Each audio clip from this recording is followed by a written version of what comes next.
오늘 우리에게 주시는 하나님의 말씀 함께 보도록 하겠습니다. 창세기 14장 1절에서 16절까지 말씀입니다. 창세기 14장 1절에서 16절까지 말씀입니다. 특별히 드라마 바이블로 준비가 됐습니다. 다음 주부터는 우리가 이렇게 성경을 들으면서 같이 이렇게 볼 수 있도록 하겠습니다. 우리 14장 보도록 하겠습니다. 1절부터 16절까지 보도록 하겠습니다.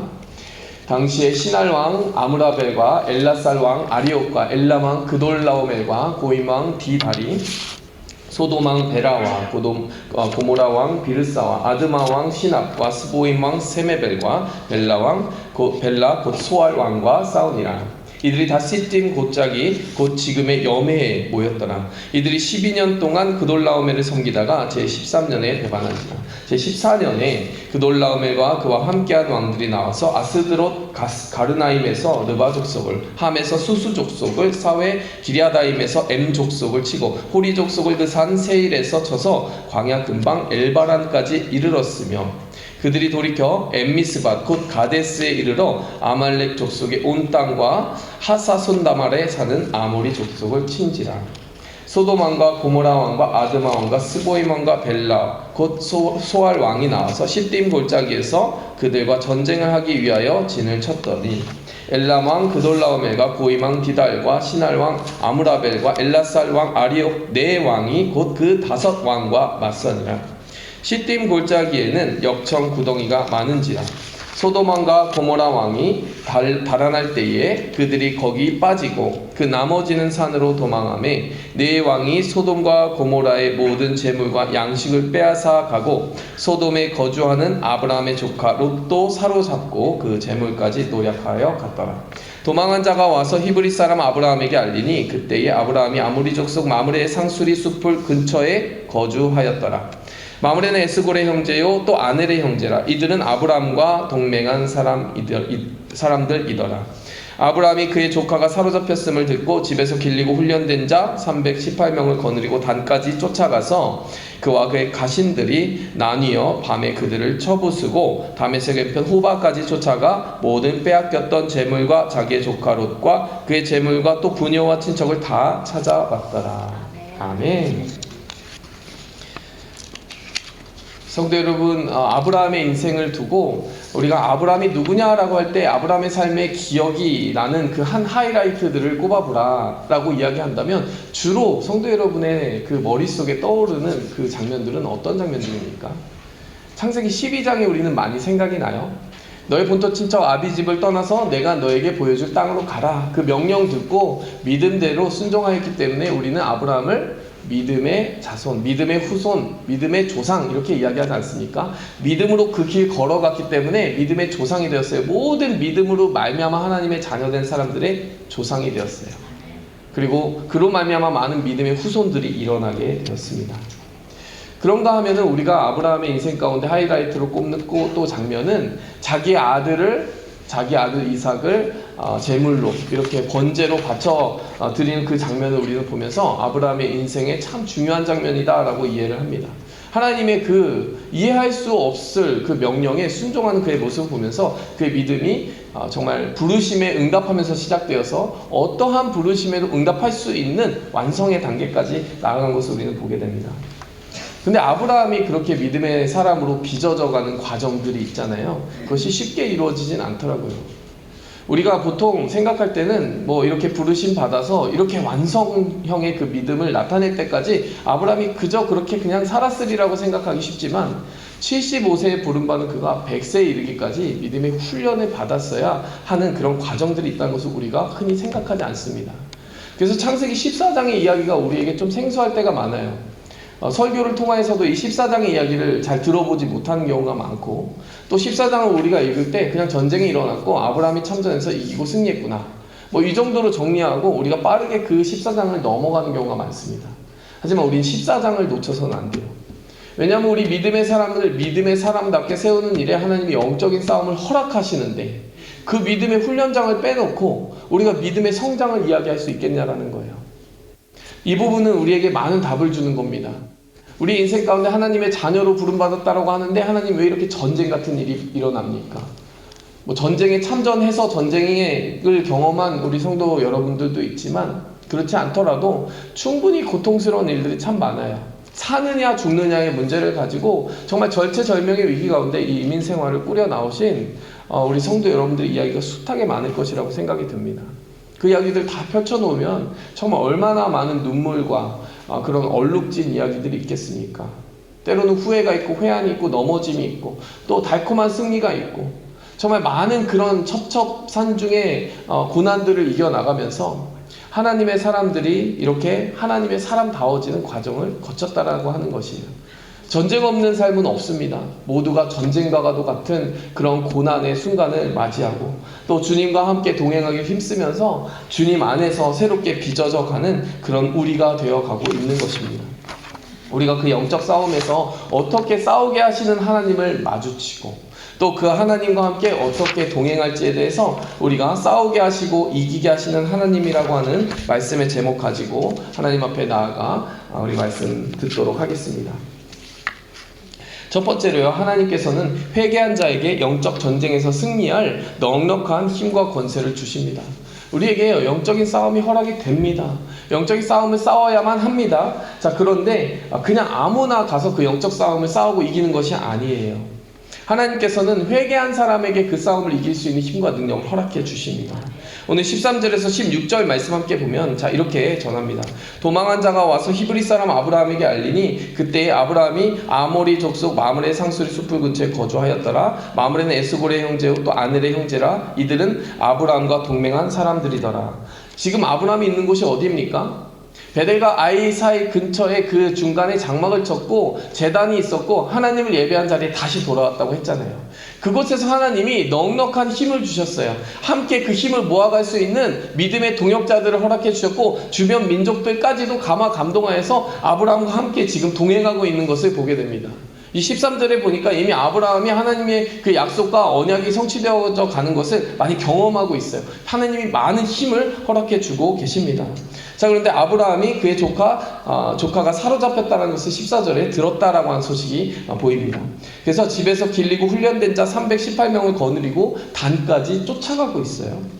그와 그의 가신들이 나뉘어서 밤에 그들을 쳐부수고 다메섹 왼편 호바까지 쫓아가서 모든 빼앗겼던 재물과 자기의 조카 롯과 그의 재물과 또 부녀와 친척을 다 찾아왔다라고 하는 것을 우리는 보게 됩니다. 저는 14절에서 16절에 보니까요, 두 사람이 대비되지 않습니까? 아브라함이 있고 롯이 있어요. 아브라함은요, 굉장히 많은 주변에 사람들이 붙었어요. 힘도 많아요. 318명의 자신의 집에서 기르고 훈련시킨 그런 어떤 무장된 세력까지 존재하고 있습니다. 자, 근데 롯은 어떻습니까? 롯은 이 중동 전쟁에 휘말려 들어가가지고 형편없이 자신의 생명을 누군가의 손에 맡겨야만 하는 비참한 처지에 빠지게 되었다는 것입니다. 이 두 사람의 길이 어떻게 해서 이렇게까지 다른 결과를 나타냈는지 우리는 답을 알고 있어요. 우리가 지난 시간에 아브라함의 선택이 어떠했고 롯의 선택이 어떠했는지 이미 보았기 때문에 그 결과에 대해서도 어느 정도 짐작을 했을 것입니다. 짐작을 했는데 그대로 되었잖아요. 당시에 롯은 어떤 선택을 했죠? 당시에 롯은 소돔 도시를 향하여서 점점 나아갔다라고 했어요. 소돔 근처에 있는 도시에 거주하기 시작하면서 소돔까지 도착을 했습니다. 그런데 그 소돔은 여호와 보시기에 악한 죄인들이 사는 도시였다라고 이야기했어요. 하나님을 섬기었던 롯이었습니다. 아브라함과 함께 그 집에 있을 때는 분명히 신앙생활이라는 것이 존재했을 거예요. 근데 타협하니까 소돔 근처 도시들에 살아보다가 결국에는 소돔까지 가서도 아무렇지 않은 사람이 되어버린 것이죠. 그런데 하필이면 그 소돔에 전쟁이 휘말려 들어가게 된 것이에요. 오늘 복잡하게 언급된 이름들이 있는데 한마디로 정리해드리겠습니다. 5왕과 4왕의 싸움이에요. 5왕은 어디서부터 왔냐면 메소포타미아의 그 북쪽 지역에서 시날 땅의 근처를 둔 그돌라오멜 왕이라고 하는 사람이 리더가 되어서 그 5개국의 연합국을 이루어서 전쟁을 쳐들어왔어요. 가나안 땅을 향해서 왔습니다. 시날 땅 근처라고 하면은 메소포타미아를 근거지로 두고 있기 때문에 굉장히 힘이 강할 수밖에 없어요. 그곳은 대대로 알려진 곡창지대입니다. 나중에 바벨론과 페르시아가 바로 그 근거지를 바탕으로 발원하게 되는 거예요. 그러니까 그 전에 나타난 국가들도 이미 힘이 강대하거든요. 그돌라오멜이라고 하는 왕이 그 5개국의 수장이 되어서 그 5개국을 지휘하고 이 가나안 땅을 쳐들어오는 겁니다. 특별히 그 소돔을 포함한 그 가나안 중에서도 동쪽 지역을 쳐들어오는 것이에요. 근데 왜 쳐들어왔느냐? 오늘 본문 말씀에 앞에 보니까 원래 그 시날 땅의 그돌라오멜 왕이 이 가나안 동부 지역을 관할하고 있었던 모양이에요. 그래서 그들로부터 조공도 받고 이렇게 어떤 노동력도 착취하고 이런 일들이 있었던 것이죠. 근데 그것을 견디다 못해서 소돔 왕을 포함한 4개국의 왕들이 반란을 일으키게 된 것이죠. 그 동맹관계, 그 조공관계를 끊게 된 것이죠. 자, 그래서 이 5개국과 4개국의 연합국이 싸우게 되었는데, 이 어떻게 보면 힘과 힘의 대결 가운데 하필이면 소돔 왕, 그 소돔이 이렇게 다스리고 있는 지역에 누가 있었던 것입니까? 롯이 들어가 있었던 것이죠. 여러분, 이 세상의 한복판에 들어가고 보니까요, 참 지저분한 일들이 많이 일어났던 거예요. 저 힘 있는 세력들은 그 힘을 바탕으로 이 4개국을 압제하고 억압하고 있었어요. 또 이들은 호시탐탐 노리면서 언제 배반할 수 있을지 배반하려고 이렇게 눈치를 보고 있었습니다. 그런가 하면 그들의 문화는 이미 하나님 보시기에 악했다라고 했어요. 이게 세상을 한 그림으로 보여주고 있지 않습니까? 세상이 어떤 곳입니까, 성도 여러분? 힘의 논리가 작동하는 곳이에요. 힘 있으면 다 되는 곳입니다. 재력 있으면 다 되는 곳이에요. 참 더럽고 치사하지만 서러운 일들 많이 생기는 곳이에요. 이 말씀 보면서 좀 생각나는 장면들 없으세요? 그것 때문에 정말 조금 가졌다라고 해서 갑질한다든지 그런 사람들이 우리를 눈물 나게 하고 서럽게 하는 일들이 얼마나 많았습니까? 때로는요, 우리도 어떤 피해를 입히는 일도 생기지 않았어요? 우리 세상 한복판에 살다 보면은 아픔을 주고 받으면서 세상에 정말 휘말려 들어가서 정말 아픔을 주고받는 그 더러운 꼴을 보는 일이 많다라는 것이에요. 소돔의 한복판까지 가는 건 참 좋았는데 갈 때까지 롯은 그것만 봤잖아요. 애굽 땅과 같았더라. 그 소돔 땅의 화려함만 보았는데, 도시 문화만 보았는데 가고 보니까 어때요? 그곳을 살아가는 사람들의 방식 속에 하나님의 말씀이 없다 보니까 그 많은 풍요를 가지고도 서로 헐뜯고 죽이고 배신하고 또 압제하면서 그 많은 가진 것을 가지고 상처를 주고 있더라는 것이에요. 세상은 그런 곳입니다. 우리가 세상 한복판에 살면서 세상의 문법대로 살아가게 되면 그렇게 상처를 받게 돼요. 세상에 물들어서 동화되어 살아가게 되면 그러한 결과를 피할 수가 없습니다. 하나님의 음성, 성령의 음성을 들으시기 바래요. 거기로 가지 마라, 아들, 딸들아. 그것은 잠깐 우리에게 애국과 같은 달콤함을 주는 곳일지 모르겠지만 언젠가는 쑥과 같이 쓴맛을 주는 곳입니다. 우린 세상의 문법대로 살아서는 안 돼요. 힘 있다고 그 권세 부려서도 안 되고, 우리가 그것 가지고 배신하고 압제하면서 세상에 정말 뒤엉켜서 살아서는 안 된다는 것입니다. 무엇보다 그것을 부러워해서는 안 된다는 것이에요. 결국에는 그러한 선택을 해버리고 나니까 롯에게 힘이 하나도 없잖아요. 왜냐하면요, 세상의 게임 속에서 들어가기 시작하면 힘 있는 자, 날고기는 자들은 얼마든지 더 많습니다. 하나님의 사람들이 하나님의 사람다워지는 그 힘과 능력을 정말 언제 발휘할 수 있는지 아십니까? 하나님의 사람은 하나님의 사람들로 구별될 때 힘을 얻는 것이에요. 세상과 닮아갈 때 힘을 얻는 것이 아니라 세상과 구별될 때 힘을 얻고 승리할 수 있는 권세를 얻게 된다는 사실입니다. 그런 반면에 아브라함은 어떤 선택을 했습니까? 철저하게 회개했잖아요. 예배자의 자리를 회복했잖아요. 그러고 나니까 권세와 능력이 다 돌아왔잖아요. 하나님께서 무엇이라고 하셨어요? 동서남북을 보아라. 너의 자손들에게 줄 땅이 이것이다 라고 이야기를 하셨어요. 그러니까 하나님께서는 그의 공간과 시간을 축복하신 것입니다. 그가 속한 공간은 동서남북 어디든지 하나님이 다스리겠다라는 축복을 하신 거예요. 시간은 어떻게 축복하신 겁니까? 너뿐만 아니라 너의 자손들도 잘 되게 해주겠다. 시공간을 초월하신 하나님이 내 삶 속에 나의 회복과 회개를 받으시니까, 내가 하나님 앞에 다시 한번 결단하겠다라는 그 회개의 결단을 받으시니까 시공간을 초월한 축복이 다시 한번 돌아오더라는 것이에요. 그래서 오늘 이 아브라함의 모습을 보니까요, 참 권세가 있어요. 예전에 이집트에 갔을 때는 벌벌 떨면서 자신의 아내를 누이라고 속여야 되는 그 사람이었는데, 지금은 318명을 딱 이끌고 우리 롯을 구출하러 갑시다 라고 이야기를 하는 거예요. 얼마나 담대합니까? 우리가 앞에 문맥을 함께 보아야 된다는 것이에요. 그 능력과 그 힘, 어디서 그냥 우연히 떨어진 것 아니라는 얘기입니다. 하나님이 주신 것이에요. 하나님이 회개한 자에게 주시는 선물이라는 것입니다. 성도 여러분, 바로 이 힘을 구하십니까? 세상의 어떠한 힘의 논리에 의지하는 것이 아니라 예배자의 자리를 회복할 때요, 하늘로서부터 입혀지는 설명할 수 없는 권세가 입혀지기 시작한다는 것이에요. 이 전쟁의 향방이 어떻게 흘러갔냐면요, 당연히 힘의 논리로 따지면요 4개국이 이길 수밖에 없어요. 4개국이 와서 그 신할 땅을 근거를 두고 있는 그돌라움의 왕이 와서 이 소돔 왕이 필두로 되어 있는 이 가나안 동부 연합을 이겼습니다. 결국에 이겼어요. 다 무너뜨렸어요. 그리고 게다가 소돔에 살고 있던 롯까지 포로로 잡아갔던 거예요. 자, 그런데 어떤 일이 벌어졌는지 아세요? 이 아브라함과 318명이 함께 추격대를 꾸려가지고 추격을 했는데 그 왕들을 다 이겨버린 거예요. 결과적으로 왕을 몇 명 이긴 겁니까? 9명을 이긴 거죠, 뭐. 그 전쟁이 다 끝나고 나서 추격대를 이루어서 다 이겨버린 거니까 사실 다 이긴 거나 다름없어요. 그 모두를 다 하나님께서 제압할 수 있는 힘과 능력을 허락해 주셨다는 것입니다. 그렇기 때문에요, 여러분, 우리는 이 말씀 보면서 꼭 생각했으면 좋겠습니다. 세상의 꽁무니를 따라가면서 세상이 주는 콩고물을 먹으면서 그 세상 안에서 세상의 힘을 의지하는 것이 아니라 하나님의 백성으로서 하나님이 주신 그 예배의 재단, 예배자의 자리를 지키면서 하나님만 주실 수 있는, 설명할 수 있는 힘을 주시옵소서. 어떻게 그 아브라함이, 이집트에서 그렇게 벌벌 떨 아브라함이 이렇게 용감한 사람이 됐겠습니까? 하나님이 주신 힘을 의지했기 때문이에요. 무엇보다 하나님이 주신 힘을 목격했기 때문입니다. 이집트에 가서도 파라오가 벌벌 떨더라는 거죠. 파라오에게 겁을 먹고 자신의 아내를 누이라고 속였는데 하나님이 파라오의 집을 치셨잖아요. 그걸 보고 나서 아브라함이 바뀐 것 같아요. 그렇지 않습니까? 성도 여러분, 곰곰이 생각해 보시기 바라요. 세상 앞에 주눅들거나 힘이 없거나 내 목소리에 왠지 확신이 없어질 때마다 다시 한번 고백하시기 바랍니다. 하나님이 주신 능력, 하나님이 주신 고백, 하나님이 나에게 경험케 하신 하나님의 능력과 간증을 잊지 않겠습니다. 그 간증이 있는 한 우리는 그 간증으로부터, 말씀으로부터 온 새 힘을 의지하여 싸워 승리하게 될 것입니다.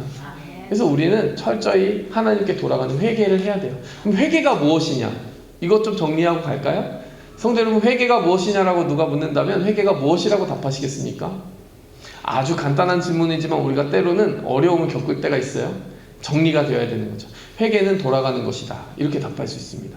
근데 돌아가는 것인데 무엇으로 돌아가는 것이냐? 하나님의 말씀으로, 하나님의 임재로, 하나님과의 교제 가운데로 돌아가는 것입니다. 어떻게 돌아가는 것이냐라고 하면 지정의로 돌아가는 것이다, 이렇게 정리하시면 좋겠어요.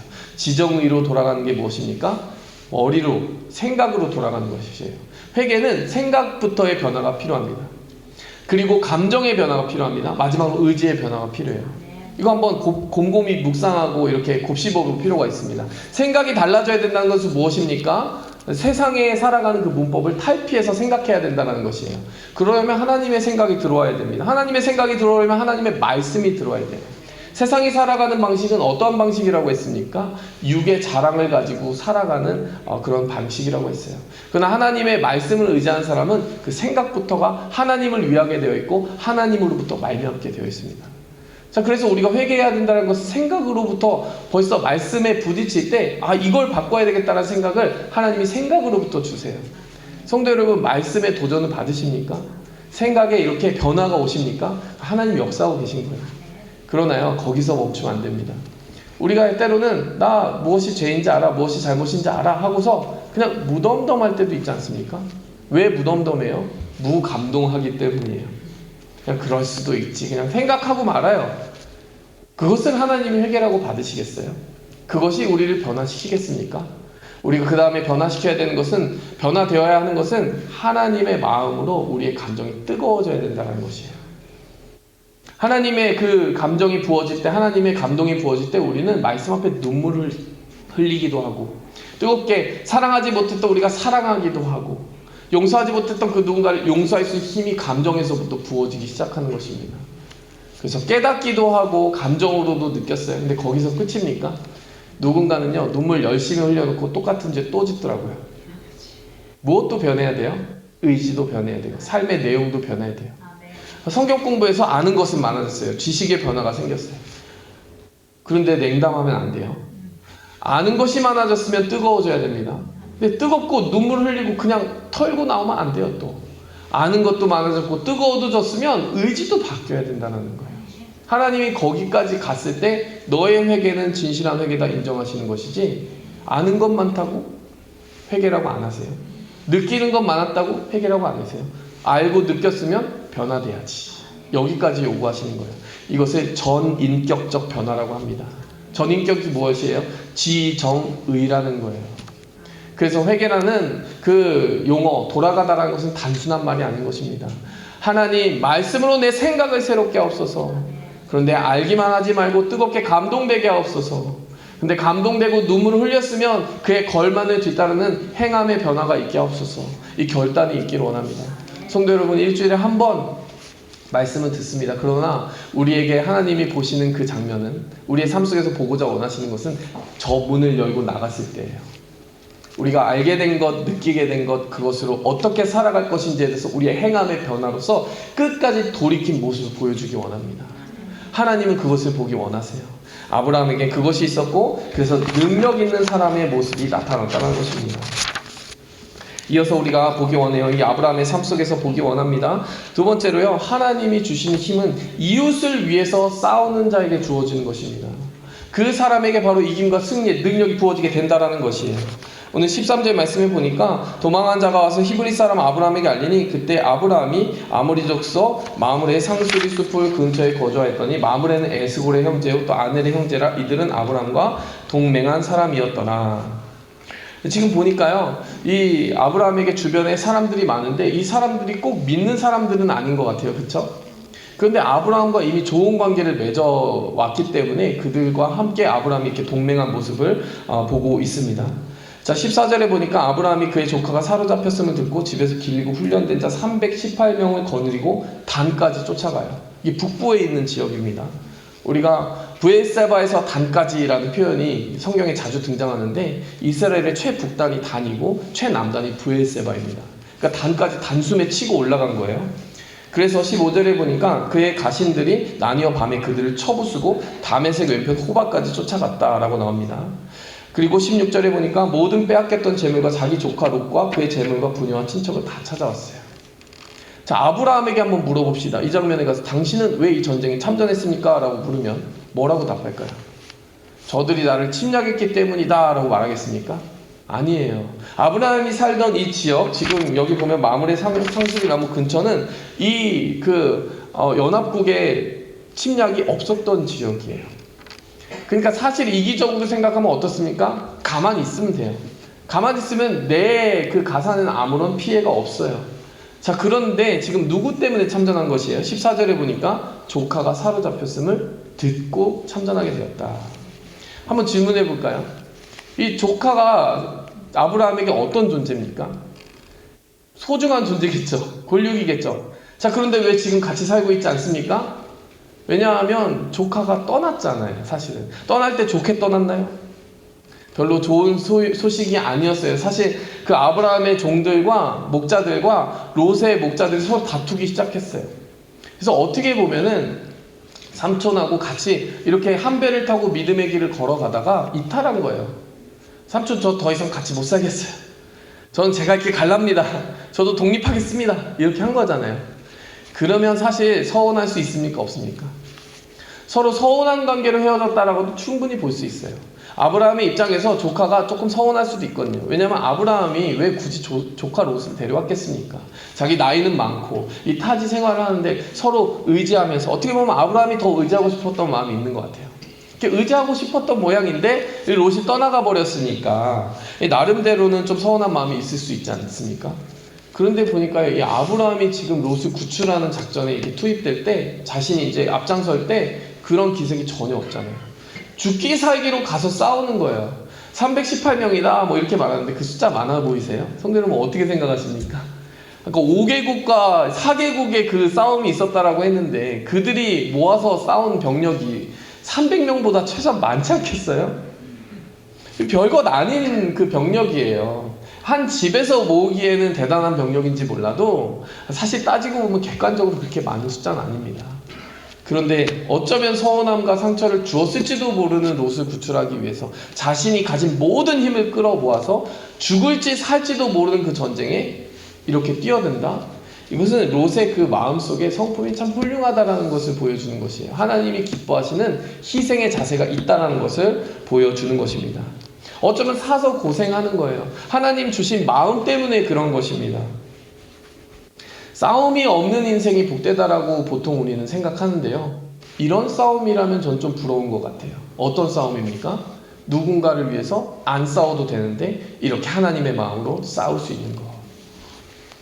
누군가는요, 내 인생 정말 평탄했어, 싸울 일도 없었어, 이게 나의 자랑이야 라고도 이야기할 수 있겠지만요, 어떻게 보면요, 하나님이 보실 때는 넌 누구를 위해 싸워봤니?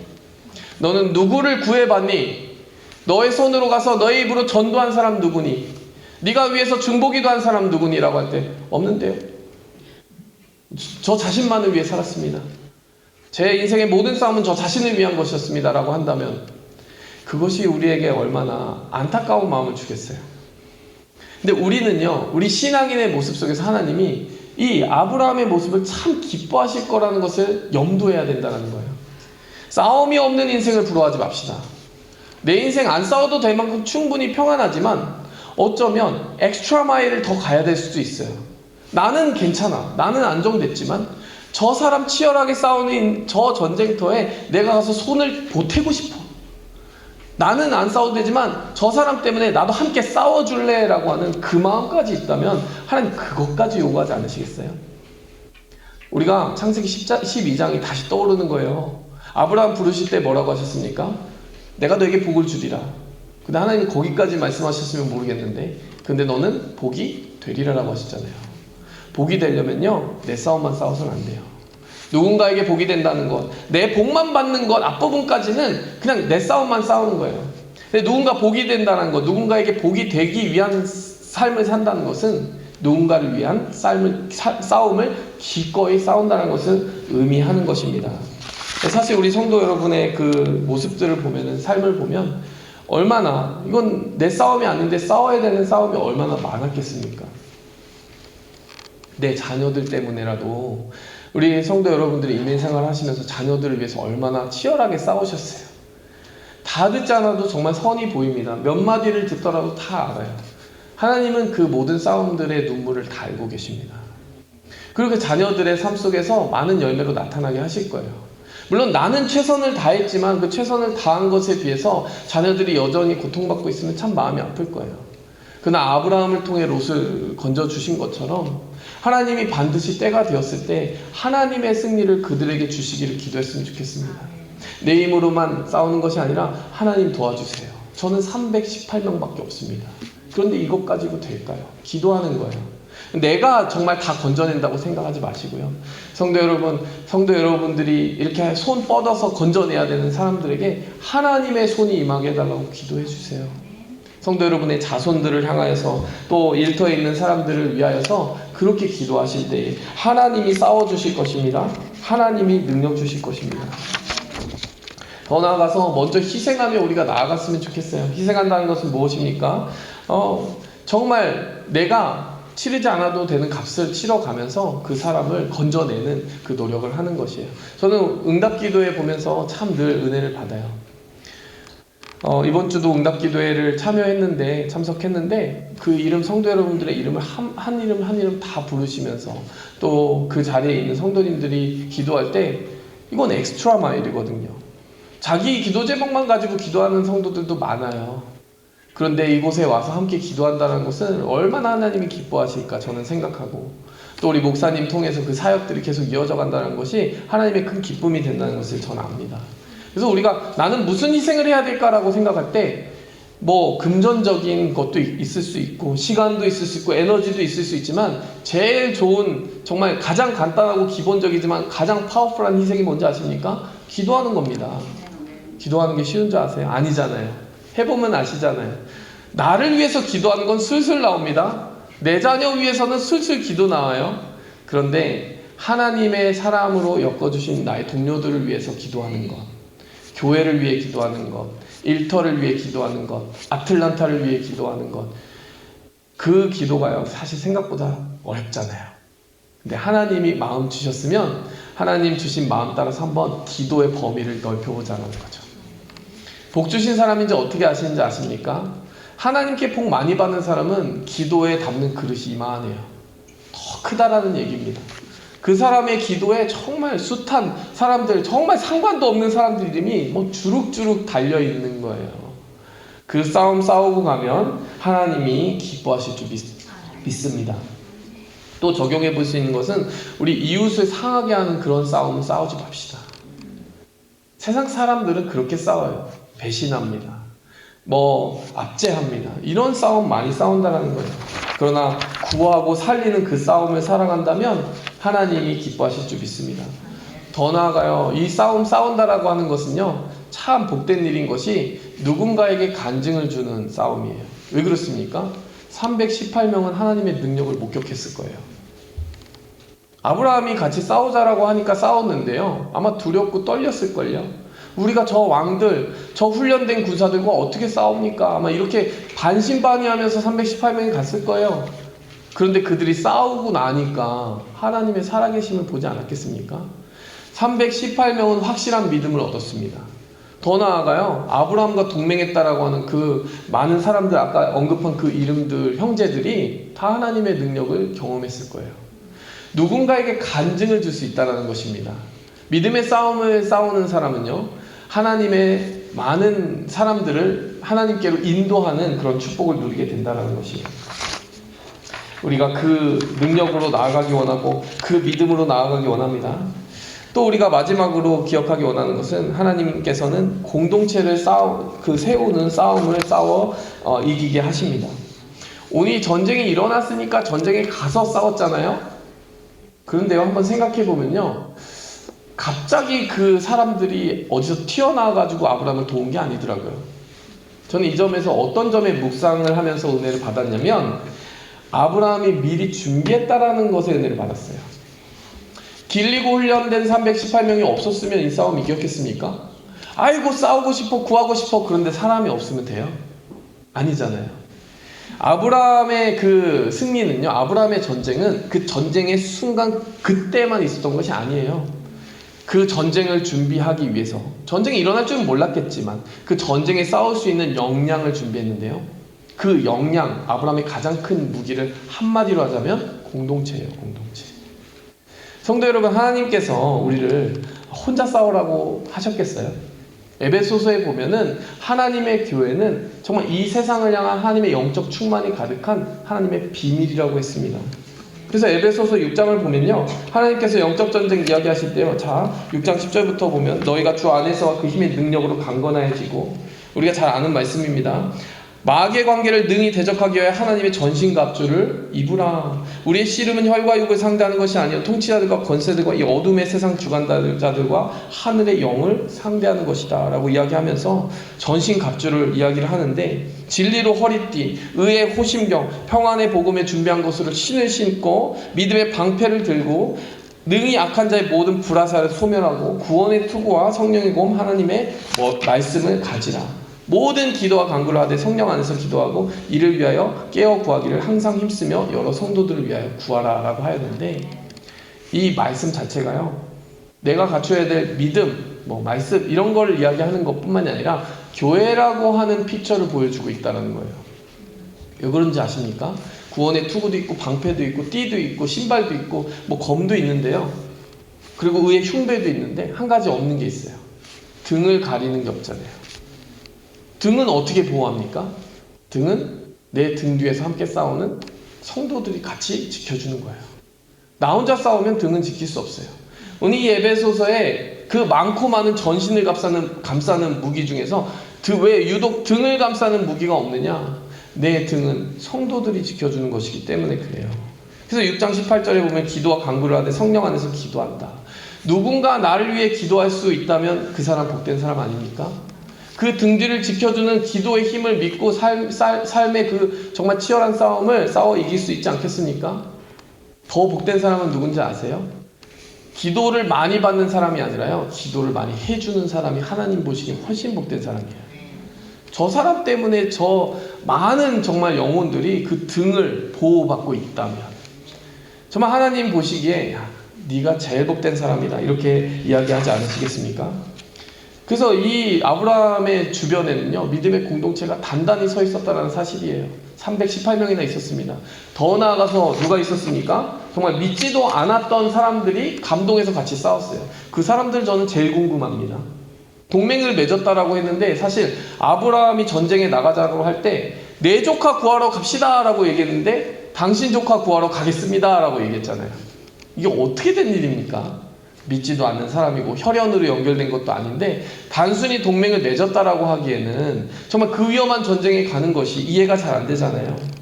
그런데 그 사람들은요, 아브라함의 평소의 삶 속에서 감동을 받은 것 같아요.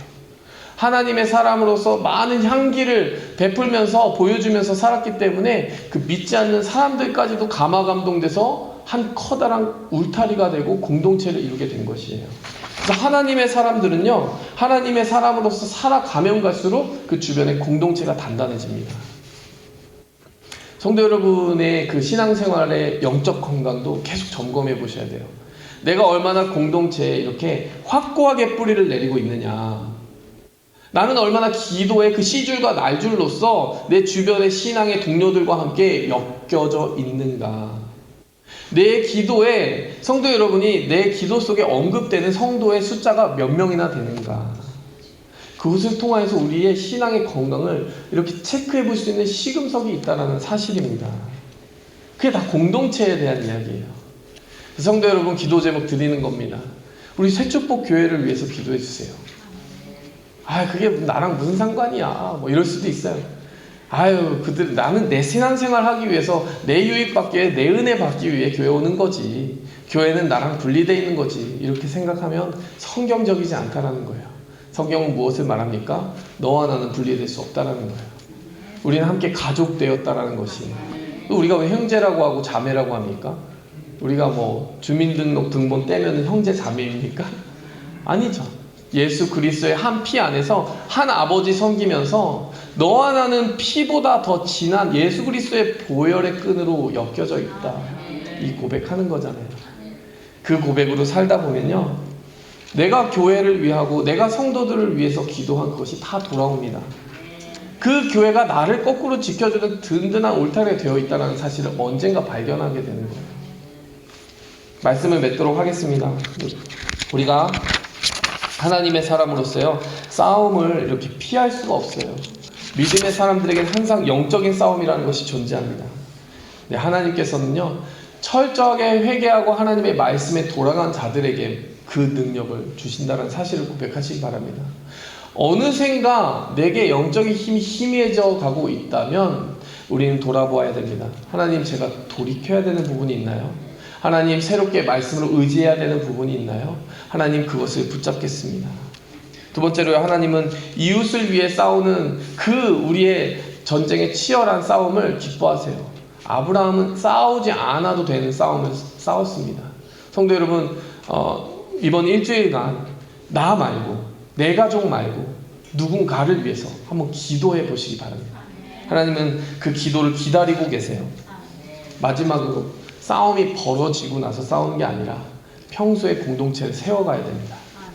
이건요, 전쟁터에서 얼마나 잘 싸웠느냐보다 훨씬 중요한 문제예요. 평소에 정말 싸울 수 있는 체력을 준비해 놨느냐, 다시 말해 내 주변에 함께 싸울 수 있는 공동체와의 끈끈한 그 끈이 준비되어 있느냐. 그래서 인생의 풍파가 다가오면 바로 그 부분이 시험을 받게 되어 있습니다. 평소에 이 기도의 끈으로 잘 묶여져 있는 사람은 어려운 시험이 왔을 때 공동체를 떠나지 않아요. 오히려 기도 부탁합니다. 오픈해요. 이 위기가 닥쳤는데 이 위기가 하나님의 능력과 역사를 나타내는 위대한 그 간증의 시작이 되게 해달라고 기도 부탁하게 되어 있습니다. 우리가 이러한 싸움을 싸우기 원합니다. 회개의 싸움, 이웃을 위한 싸움, 공동체를 평소에 세우는 그 싸움을 싸워 이기기 원합니다. 함께 기도하겠습니다. 하나님 아버지, 감사합니다. 주님께서 우리에게 주신 이 말씀을 통하여서 우리의 믿음의 건강함을 다시 한번 점검하기 원합니다.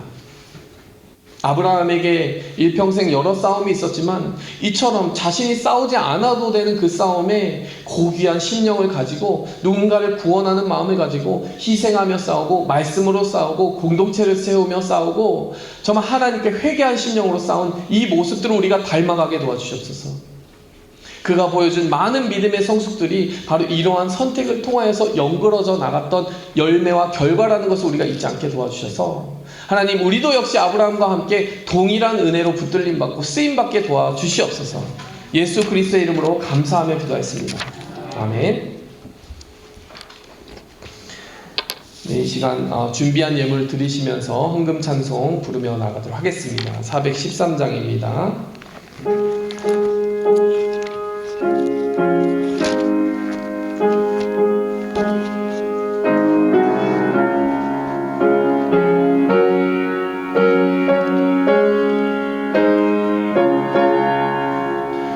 내 평생에 가는 길 순탄하여 내 잔잔한 강 같든지 큰 풍파로 무섭고 어렵든지 나의 영혼은 늘 편하다. 내 영혼 평안해. 내 영혼 평안해. 저먹이는 우리를 삼키려고 입 벌리고 달려와도 주 예수는 우리의 대장 되니 끝내 싸워서 이기리라. 내 영혼 평안해. 내 영혼 평안해. 내 지은 죄 중빛 같더라도 주 예수께 달래면 그 십자가 피로써 다시 쓰사 있는 보다 더 정하리라. 내 영혼 평안해. 내 영혼 평안해. 공중에 구름이 일어나며 큰 나팔이 울릴 때에 주 오셔서 세상을 심판해도 나의 영혼은 겁 없으리. 내 영혼 평안해. 내 영혼 평안해. 아멘.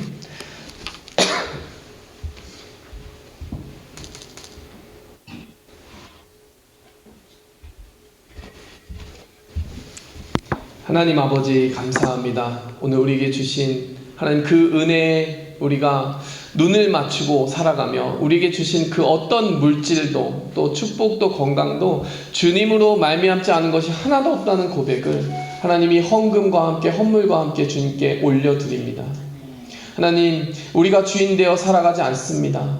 우리의 생명의 주인이시고 우리의 호흡의 주인이신 주님께 우리의 삶의 의미를 물으며 살아가게 도와주시옵소서. 온전히 회개한 심령으로 살아가게 도와주시옵소서.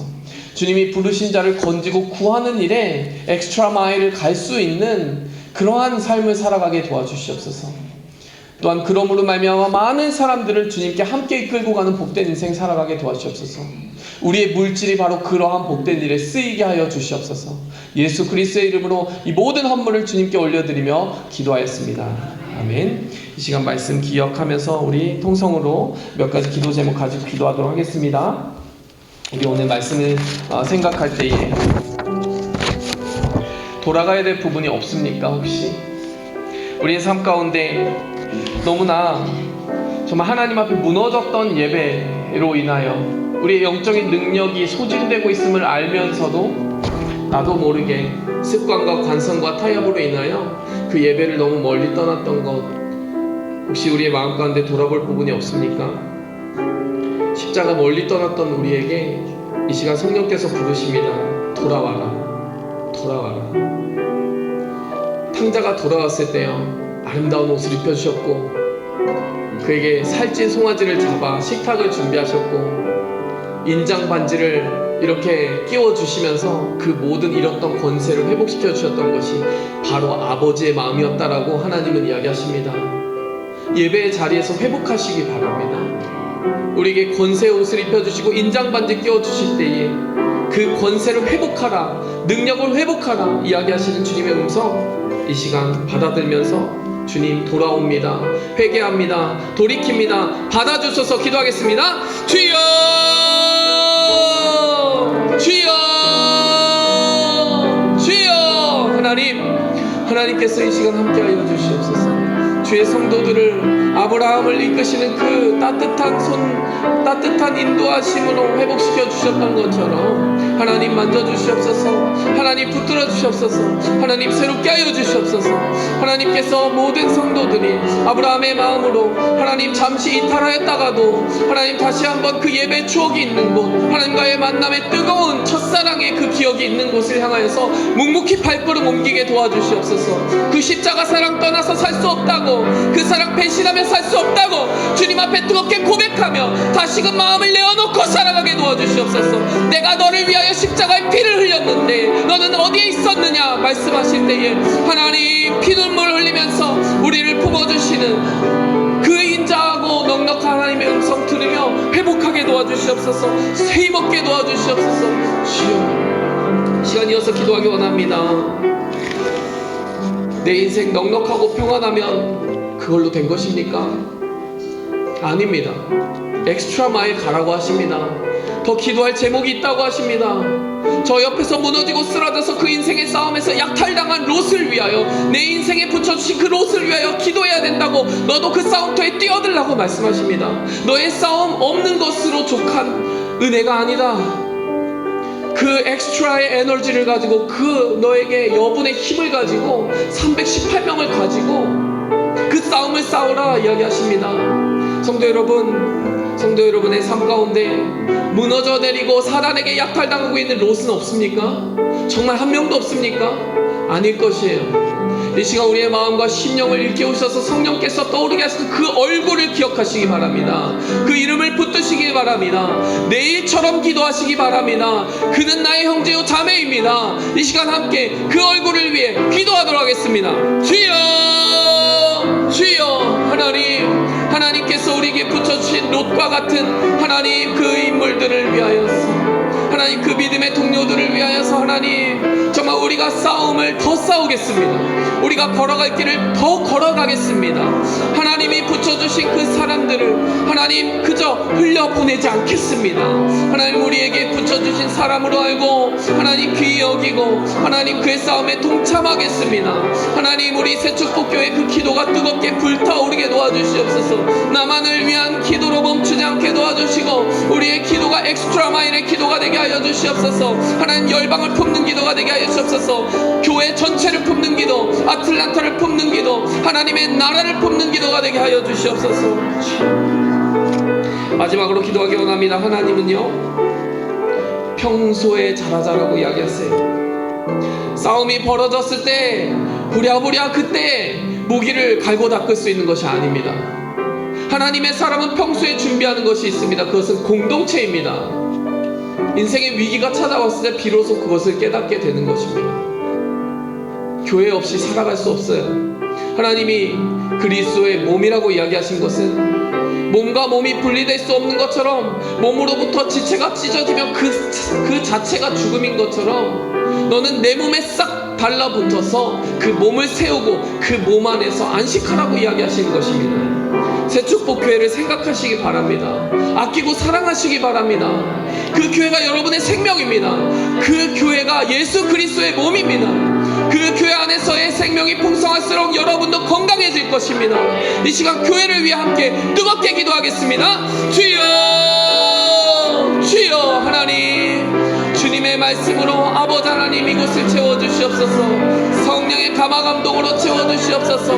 말씀을 전하는 자나 듣는 자나 모두가 함께 그 말씀으로 세워져간 아름다운 공동체가 되게 하여 주시옵소서. 주님께서 붙들으시는 그 힘과 능력이 가득 찬 새축복교회가 되게 하여 주시옵소서. 하나님, 이곳에만 오면 치유받게 하여 주시옵소서. 이곳에서 묶였던 모든 것들이 풀려지게 하여 주시옵소서.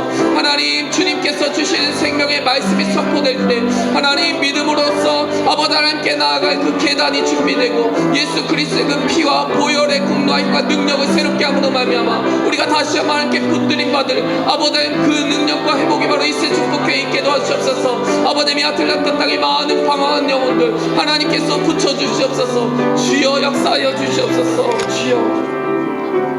우리 마지막으로 한 가지만 더 기도하겠습니다.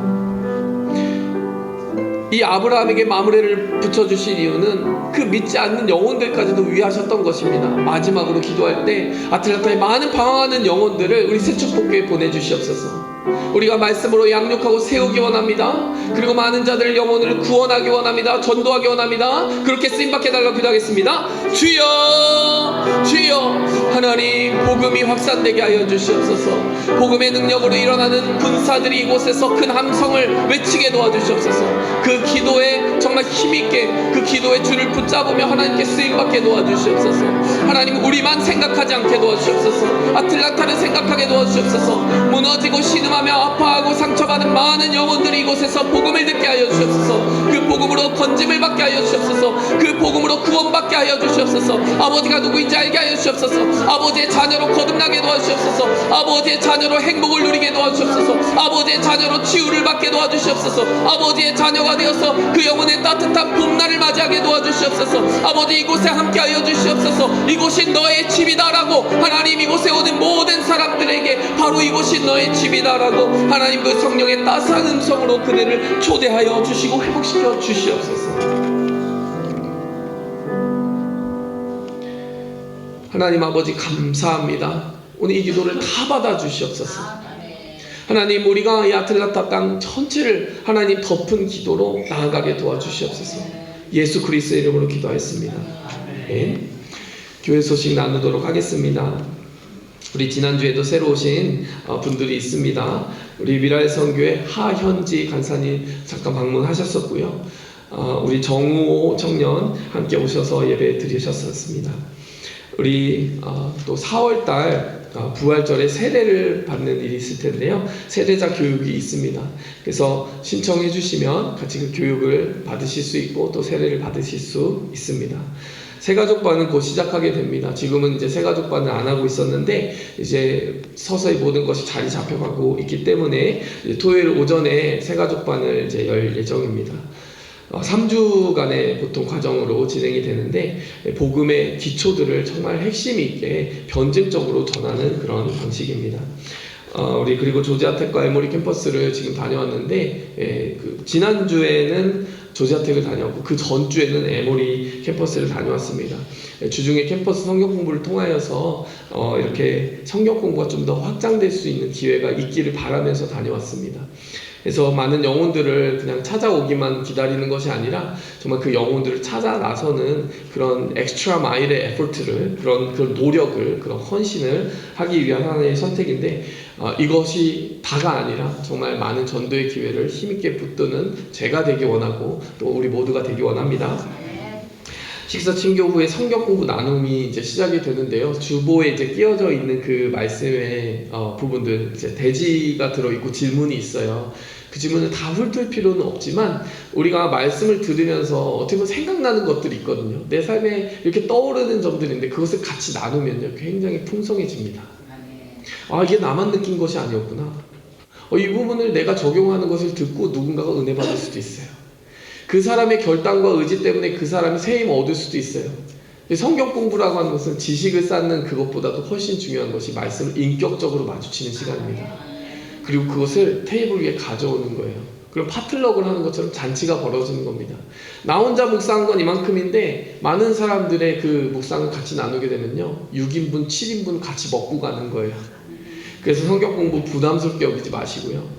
대부분 그 내용 질문을 보면은 우리의 삶의 말씀이 어떻게 느껴졌느냐 그 질문들로 있기 때문에 이렇게 부드럽게 대화를 하실 수가 있습니다.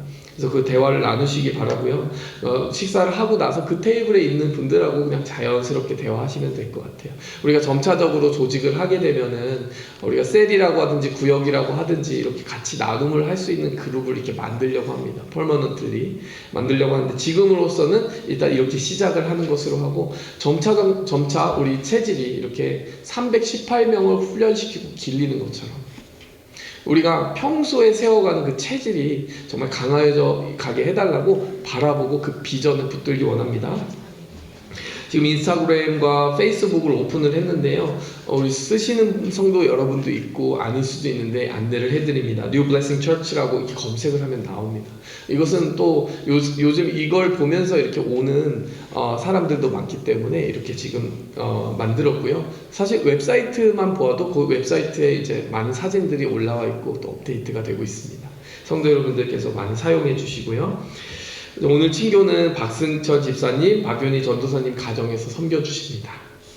우리 계속해서 김진자 목사님, 제니남 성도님, 지영준, 유영미, 임수지, 장미양, 강영미 이렇게 그 이름들을 우리가 붙들면서 그 전쟁과 싸움에 함께 동참하는 마음으로 기도해 주시기 바랍니다. 네, 그 건강을 위해서 기도해 주시고요. 그리고 특별한 기도 제목과 신방의 그 요청이 있다면 언제든지 신청해 주시고요. 지금 찬양팀을 세워가는 가운데 있습니다. 많이 기도해 주시기 바랍니다. 자, 함께 여기까지 교회 소식 마무리하도록 하겠고요. 축복성 부르며 나아가도록 하겠습니다.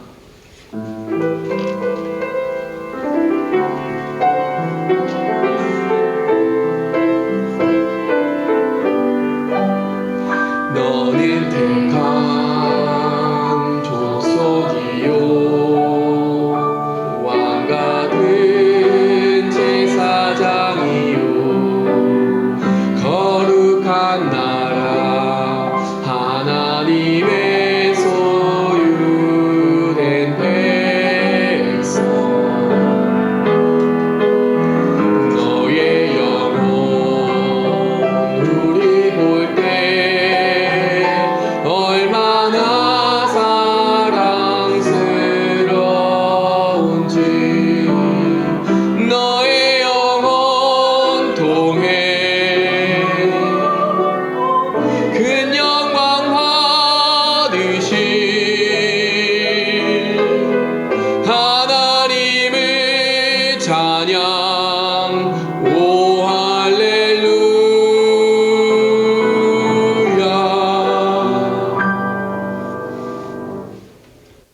이제는 우리를 사랑하사 그 피를 흘려주시며 우리의 전쟁 같은 그 삶 가운데 장수가 되어 희생하며 싸워주신 예수 그리스도의 그 피 흘린 사랑과 오늘도 그 은혜를 받은 자에게 이웃을 위하여 엑스트라 마일의 그 싸움을 싸우라고 그들을 건져내는 일에 손을 뻗으라고 우리를 부르신 하나님 아버지의 그 크신 계획과 오늘도 우리의 기도의 범위를 넓혀주셔서 누군가의 이름을 강하게 붙들고 기도할 수 있도록 도우시는 성령의 감화감동 축복하시는 은혜가 이 새축복교회 안에서 하나님의 성령께서 운행하셔서 그 영적 싸움의 준비되도록 우리를 부르신 줄 알고 영적으로 무장되기를 원하는 주의 모든 백성들의 삶과 신앙생활 가운데 이제 그 은혜가 영원토록 함께 계실지어다. 아멘.